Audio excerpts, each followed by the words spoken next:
As I mentioned last time, we are tackling Justice League Unlimited. I just like seeing the suit. I know it's not Terry. Spoiler, that's not Terry, that's Tim. I don't care. The Terrific 10 Part 1. We'll see why it's called that in a little bit. It just essentially is, we see like the other heroes preparing, trying to get everyone off the planet. We see like Jessica, Fire and Ice, who are niche characters. I still like to see them. I don't know which version of the Atom that is. Isn't that reading it? That's Barbara. It's so weird. Sometimes I see her paralyzed. Sometimes, as Oracle. Sometimes she's not. I don't know. So we see that there's a bank robbery going on. They find the polka dot man who's like, stay back. And then they just get beat.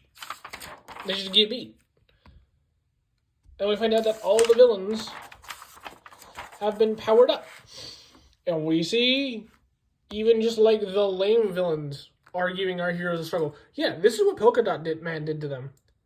They are now in very critical condition. Ted's overseeing it. Yeah. I'll say that's Superboy. Or Superman. I don't know which one that is. This looks like Superboy to me. Fire and Ice are struggling with Captain Cold and Heatwave, even though they should be having a very easy time.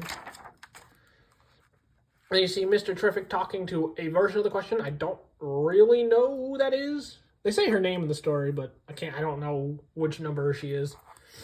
And then here is our Terrific 10, which are Aquaman, Power Girl, from like a previous timeline. These are all displaced heroes.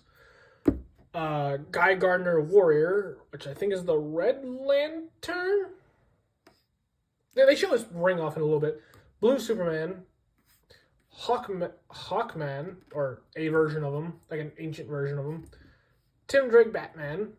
That's from like the New 52. Correct me if I'm wrong, but that should be the New 52. Alan Scott from Kingdom Come. A version of Dr. Fate. I don't remember which version she's from, because it's Sophie, so I'm assuming it's a woman. And then a future version of Owl Woman. I'm assuming it's like a Batman character. I don't know. He pulls them all together. He's like, you guys are not really these heroes. You're like time remnant type things. I mean, if you guys die, your actual versions won't care. Yeah, this is him going over it. Also, sorry for the sniffling in this one and the last two. I got like a little bit of a cold. Oh, he doesn't have a ring, does he? Oh, no. He does. He's a Yellow Lantern, I think. Apparently, Ice and Guy were in a relationship, and he's just now finding out that they're not in one, and it just became awkward. He's like, uh-oh, I'm sorry. Yeah, and she just Fire just kind of comforts Ice here, which is kind of funny. I say funny because of the...